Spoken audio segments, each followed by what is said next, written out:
سب سے پہلے تو بھائی آپ کا، آپ کی تنظیم مجلس برگراہ، آپ لوگوں کا، آپ کی انتظامیہ کا بہت شکریہ، آپ لوگوں نے موضوع کیا، خصوصاً راز صاحب پر گفتگو کرنے، ان کی کتاب پر گفتگو کرنے کے لیے۔ راز صاحب سے میرا تعلق بہت پرانا ہے، میرے والد کے دوستوں میں سے۔ میں انہیں اس وقت سے جانتا ہوں جب مجھے پتہ نہیں تھا کہ میں بھی کبھی شاعری کروں گا، تو ان کو ہم اس وقت سے دیکھ رہے ہیں، ان کو پڑھ رہے ہیں، سن رہے ہیں۔ تو سب سے پہلے ایک میں ان کے شعر سے اپنی بات کا آغاز کروں گا۔ کہتے ہیں کہ میں اچھا ہوں برا ہوں کس طرح کھل پائے گا مجھ پر، ہزاروں چاہنے والے مخالف بھی ہزاروں ہیں۔ تو یہ تو وہ بات ہے جو راز صاحب نے اپنے بارے میں خود کہی، لیکن اگر آپ راز صاحب کی شخصیت کو دیکھیں، کچھ ایسی مرن شخصیت ہے کہ ان لوگوں کو دیکھنے کے لیے دیکھنے کو جی چاہتا ہے جو ان کے بھی مخالف ہو سکتے ہیں۔ میں جو کچھ کہہ رہا ہوں اس کی دلیل خود آپ کے سامنے بیٹھے راز صاحب ہیں، انہیں دیکھ کر کوئی ان کے خلاف ہونے کا سوچ بھی نہیں سکتا۔ آپ محبت کرتے ہی نہیں، لکھتے بھی نہیں، یہاں تک کہ جہاں کسی پہ سوال اٹھاتے ہیں تو بھی ان کا لہجہ بہت نرم ہوتا ہے۔ راز صاحب کی شاعری کا لہجہ بھی ان کے اپنے لہجے کی طرح ملائم ہے۔ وہ مجسم شکر ہیں اور قناعت ان کی طاقت ہے۔ ہمیں کہیں نہ کہیں حالات سے سمجھوتا کرنا پڑتا ہے، مگر حالات سے شکوہ کرتے رہنے کے بجائے وہ آگے بڑھتے رہتے ہیں۔ وہ کہتے ہیں سلجھا رہا ہوں ذہن پریشان کی گتھیاں، اپنے خیال و فکر کو الجھن میں ڈال کر۔ تو راز صاحب کی شاعری میں آپ کو اس دنیا کی جھلکیاں صاف نظر آتی ہیں جس میں ہم اور آپ زندہ ہیں یا زندہ رہنے کی کوشش کر رہے ہیں، جدوجہد میں۔ ان کی شاعری میں بدلتی زندگی کے مسائل ہیں اور بدلتی زندگی کے مسائل اور طرز کا بہت جذبندی کے ساتھ ملتا ہے۔ وہ انسان کی خواہش گزیدگی کا نامہ بھی لکھتے ہیں اور اسے آئینہ بھی دکھاتے ہیں۔ تہذیب کا زوال ہم میں سے بہتوں کا مشترکہ دکھ ہے، اور راز صاحب کی شاعری ہمیں ہمارے اس دکھ کو زبان دیتی ہے۔ راز صاحب کی شاعری انسانی رویوں اور نفسیات میں چھپے مسائل کی نشاندہی بھی کرتی ہے۔ بچپن میں بڑے ہونے کی جلدی اور بڑے ہو کر بچپن کی خواہش، دوسروں کے حد نگاہ پر سوال اٹھانا اور اپنے آپ کو عقل کل سمجھنا، خواہشوں کے پیچھے بھاگتے لوگوں کی زندگی کی بازاری رنگت، رعونت، بیگانگی، یہ اور ایسے بہت سے مرض جو انسان کو لاحق ہیں، وہ ان پر کھل کر بات کرتے ہیں۔ انا اور غرور کی کھلی اور چھپی شکلوں کو انہوں نے بارہا اپنا موضوع بنایا ہے۔ عاجزی کے بھیس میں اپنی بڑائی اور اس پر غرور کا پہلو انسانی نفسیات کا حصہ ہے جو بڑا دھوکہ دیتا ہے۔ ہم اس بارے میں بات بھی کر رہے تھے کہ ان کی شاعری میں یہ سب موضوعات ان کے انداز فکر کے رماز ہیں۔ یہ کچھ شعر ملاحظہ کیجیے کہ کھول سکتا ہوں انا کا تنتنا میں عجز میں، کھول سکتا ہوں انا کا تنتنا میں عجز میں، نرم خو ہوتے ہوئے مغرور ہو سکتا ہوں میں، نرم خو ہوتے ہوئے مغرور ہو سکتا ہوں میں۔ اور کہتے ہیں کہ زام ہائے پارسائی کا مرض کس کو نہیں، شہر کا ہر آدمی اب آئینہ بردار ہے۔ اور حسن سادگی بھی ہے، نرم خو بھی ہے، لیکن بے حسی نمایاں ہے آدمی کی فطرت میں۔ یا روشنی میں ہر کسی کی ایک الگ پہچان تھی، یا غور کیجیے اس کو کہ اس پہ کہ روشنی میں ہر کسی کی ایک الگ پہچان تھی، تیرگی نے کر دیا ہے سب کا چہرہ ایک ساتھ۔ تو رفیع الدین راز صاحب کی شاعری اور زندگی ہمت اور حوصلے سے عبارت ہے۔ ان کے یہاں مستقل جدوجہد کے ساتھ ثابت قدمی کا عزم ملتا ہے جو ہم جیسوں کی ہمت بڑھاتا ہے۔ ایسا معلوم ہوتا ہے کہ شاعری نہیں ان کی زندگی کا منظر نامہ ہے، بلکہ اسے ان کا منظوم تاثراتی سفر نامہ ہی سمجھیے۔ آگہی رکھنے والے اور سوچنے والے لوگ زندگی کا کوئی نہ کوئی فلسفہ ضرور رکھتے ہیں جس کے تحت وہ زندگی گزارتے ہیں یا گزارنا چاہتے ہیں۔ راز صاحب کی شاعری ان کی زندگی کے فلسفے کو مختلف لوگوں سے پیش کرتی ہے۔ وہ کہتے ہیں کہ معتدل موسم میں کٹتی ہے میری ایک سانس، اپنے طرز زندگی کو ایک سا رکھتا ہوں میں، اور رنگ حسرت آنکھ میں چہرے پہ بھی گردے ملال، ایک مکمل تبصرہ ہے زیست کے احوال پر. رفیع الدین راز تھک کر بیٹھنے والے نہیں ہیں.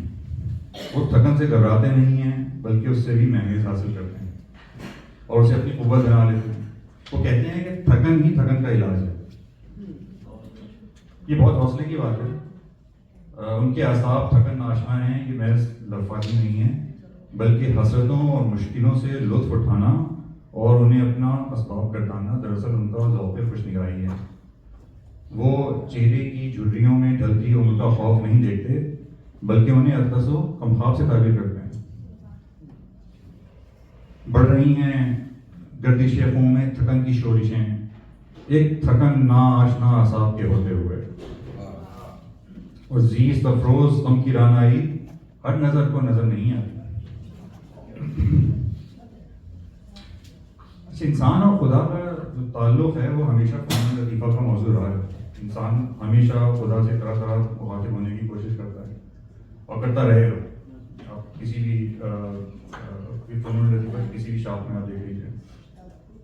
راز صاحب کے اور بلکہ فلسفے میں بھی، حالانکہ آپ اور فلسفے کو عموماً مذہب اظہار سمجھا جاتا ہے، لیکن اگر آپ غور کریں تو فلسفے میں وہ خدا سے بچ نہیں پاتے، بار بار کسی نہ کسی طرح خدا کے گرد گھومتے رہتے ہیں.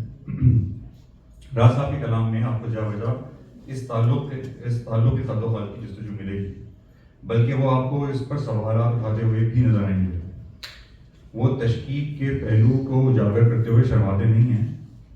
خدا اور کائنات کی طرف ہاتھ بڑھاتے ہوئے بھی وہ آدم کے مقام اور عظمت کے پہلو کو پس پشت نہیں ڈالتے بلکہ کھل کر اس کا اظہار کرتے ہیں. اور کیوں نہ ہو، جس کے لیے زمین مسخر ہوئی، جس کے قدم سیاروں کی طرف ہوں، جسے زمین و آسمان پر غور کرنے کی دعوت دی گئی ہو، وہ کوئی معمولی شے تو نہیں ہو سکتا.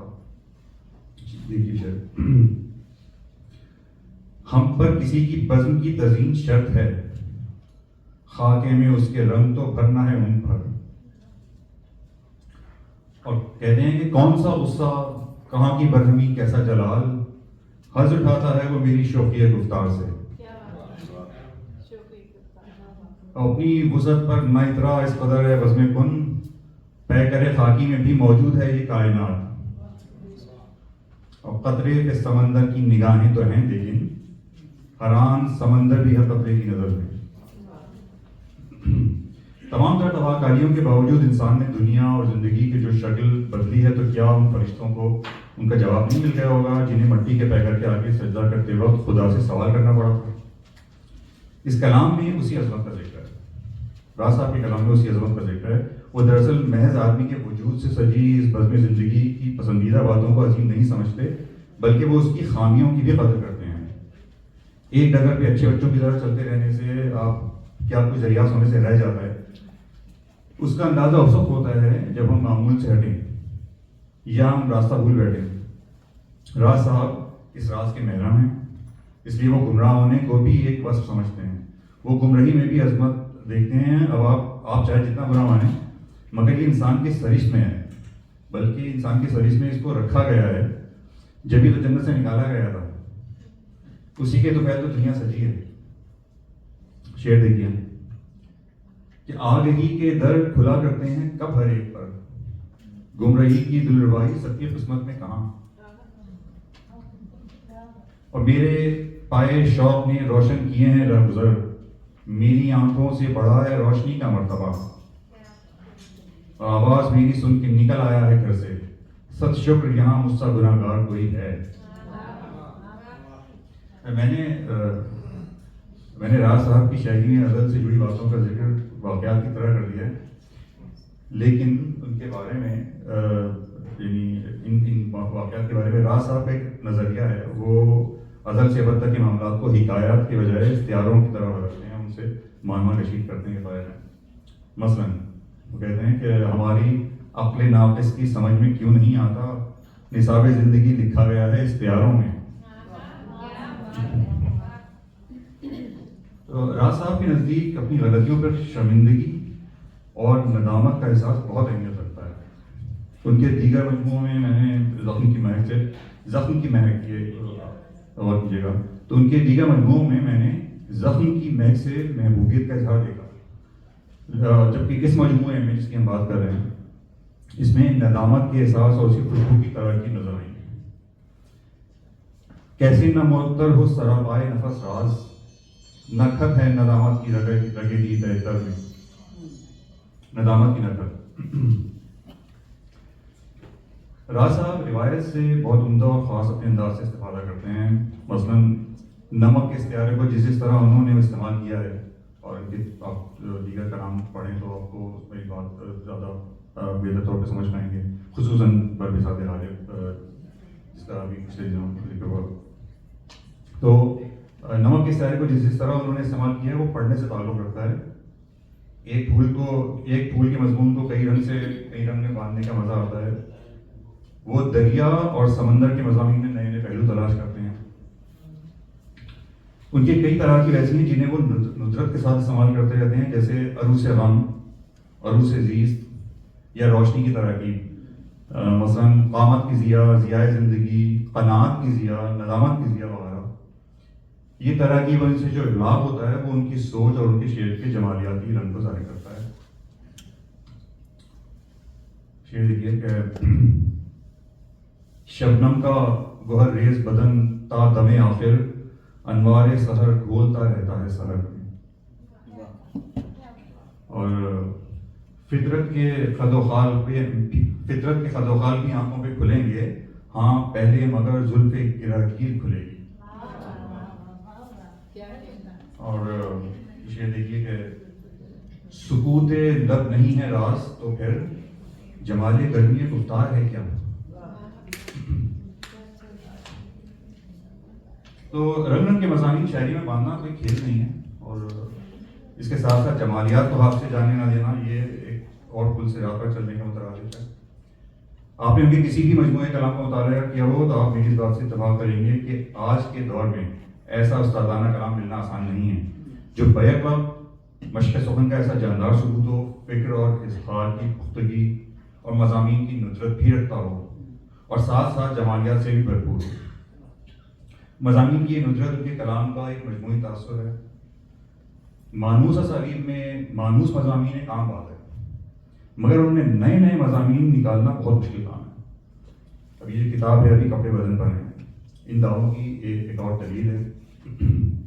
ہم اس وقت جو لوگ جانتے ہیں کہ آج کل ہمارے آس پاس کیا ہو رہا ہے، خصوصاً نارتھ امریکہ میں، ہمارے اطراف اسکولوں میں کیا ہو رہا ہے، اسکولوں میں دیگر جو عوامی مقامات ہیں، جو پبلک پلیسز ہیں، وہاں پر کیا ہو رہا ہے. تو ہمارے اطراف اسکولوں میں اور دیگر مقامات پر ہم لوگ جن آزمائشوں سے گزر رہے ہیں، اپنی آنے والی نسلوں کی بقا کی جنگ لڑ رہے ہیں، ان کے اندیشوں کا بھرپور خلاصہ ہے ان کا یہ شعر جو ابھی آپ لوگوں نے کئی دفعہ سنا اور شاید دوبارہ مزید سنیں گے کہ ابھی کپڑے بدن پر ہیں، ابھی انسان باقی ہے، بشکل پیرہن یہ آخری پہچان باقی ہے. یہاں میں یاد دلاتا چلوں کہ راز صاحب نے غالب کی زمینوں میں 200 غزلیں کہی ہیں جو ان کے مجموعے بربساط غالب میں شامل ہیں. ان غزلوں کو نظر میں رکھیں تو ہمیں ان کے یہاں روایت کے رنگ ملتے ہیں اور بہت نکھار کے ساتھ ملتے ہیں، مگر راز صاحب ماضی میں رہنے والے نہیں ہیں. یہ جو روایت کی نہرنگی ان کی گھٹی میں پڑی ہے وہ بھی ان کے کلام کو جدید رنگ میں بھی سنوارتی ہے. جو ہم کہتے ہیں اکثر کہ روایت سے جڑے ہیں اور روایت سے بھی جڑے ہیں اور جدید بھی ہیں، تو یہ دراصل اس کی ایک مثال آپ کو ان کے یہاں ملے گی. تو ان کے ہاں آج کی دنیا کے مشاہدات، تجربات اور خیالات و نظریات جا بجا ملتے ہیں، کیونکہ وہ مستقبل پر نظر رکھتے ہیں. مثال کے طور پہ دیکھیے، ہمیں بیدار رہنا ہے سو زخموں پر نمک چھڑکیں. ہمیں بیدار رہنا ہے سو زخموں پر نمک چھڑکیں، یہ لفظوں سے بنے مرہم ہمارے میرے سرکار رہنے دیں. وہ یہ نہیں چاہتے کہ آپ ان کو اچھی اچھی باتیں کر کے سناتے رہیں. ہے نزول ذوق پہنم مہر کی تنویر میں پرانا ہو رہا ہوں ہر نئی تصویر میں.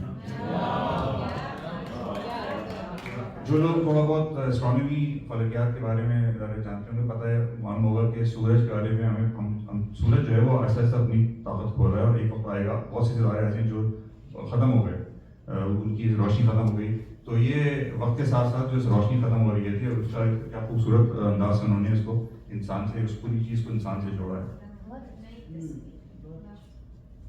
تو رفیع الدین راز صاحب نئی نسل کی حوصلہ افزائی بھی کرتے ہیں اور قدر بھی، بلکہ وہ نوجوانوں کو اس دور کا رہنما مانتے ہیں. ان کی شاعری محض جمالیاتی اس کی تسکین کی شاعری نہیں ہے، بلکہ یہ ہمیں اچھا انسان بننے کی ترغیب بھی دیتی ہے. یہ ایک ایسی بات ہے جو کسی نے کہا کہ اچھا ادب وہ ہے یا اچھی کتاب وہ ہے جس کو پڑھ کے آپ خود کو پہلے سے بہتر انسان محسوس کریں. ان کے ہاں شعر میں پیغام تو ہے، مگر وہ اتنا ابہام رکھتے ہیں کہ اد کھلی گرا لطف اپنی جگہ رہے جو غالب نے کہا گرے نیم باز.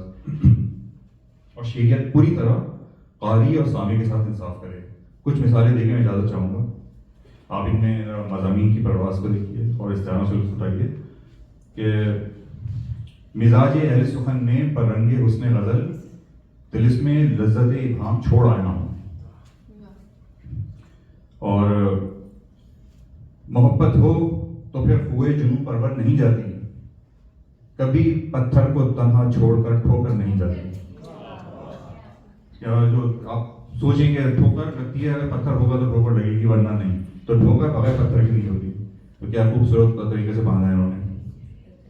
اور ہے گرانتر زندگی کا بوجھ، اس کے باوجود شانہ ہستی کو کچھ بارے دیگر بھی چاہیے.